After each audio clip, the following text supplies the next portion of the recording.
momentum with the pedal, and then we hold this is called a leader. I did a little bit earlier.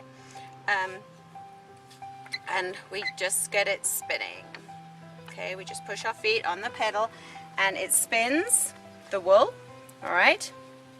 And then, oh, you see, there's a little twig, but that's good. That means I didn't use chemicals. All right, so with this hand, I'm just going to tease it, and with my left hand, I'm going to let the spin come up.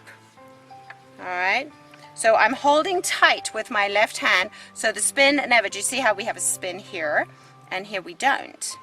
Okay, because here I'm stopping it. So I had it at 1 o'clock again, the spinning wheel. So when I move this finger up, the spin comes up with it, okay?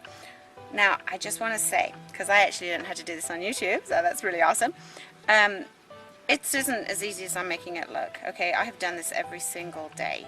All right, I do it every single day because one of the YouTubes I watched, the lady said, now don't get upset. I know it's not easy. It's like learning another language. And I'm like, yeah, it is. It's hard. She said, do it 10 minutes every day. And I thought, you know, I can do 10 minutes every day. That's cool. And you know what? That's what I've done. And now I mean, that's a pretty darn, that's cool. That's a cool spin there, okay? Now, what I've gone on to do is, because some people like two-ply. They like two-ply garments. They like two-ply yarn. So what I do is after I've spun a whole ball, I have a ball winder, and I wind it onto the ball winder. And on the ball winder, you've got a beginning and an end, because you latch it onto the winder and it sticks up, and then of course when you've finished putting the whole ball onto the winder, you've got the end of the piece of yarn. So you always have a beginning and an end. And then what I do is I come back to my spinning wheel, and as you can see, I'm going this way to do my single ply.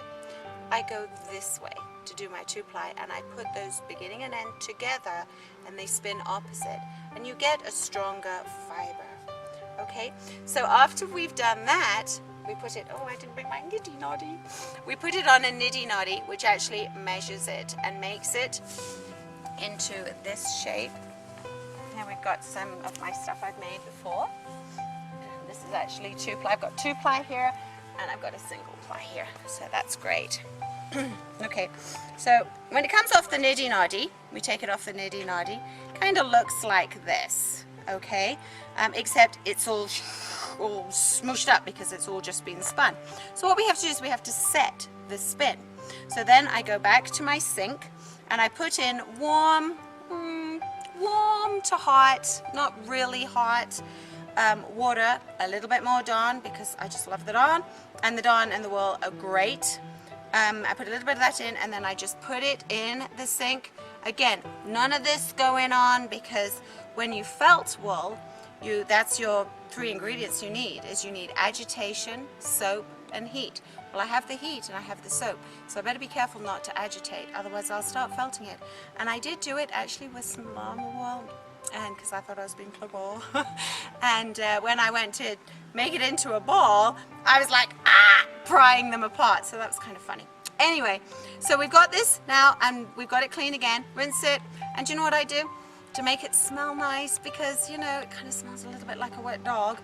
I put a little bit of downy in.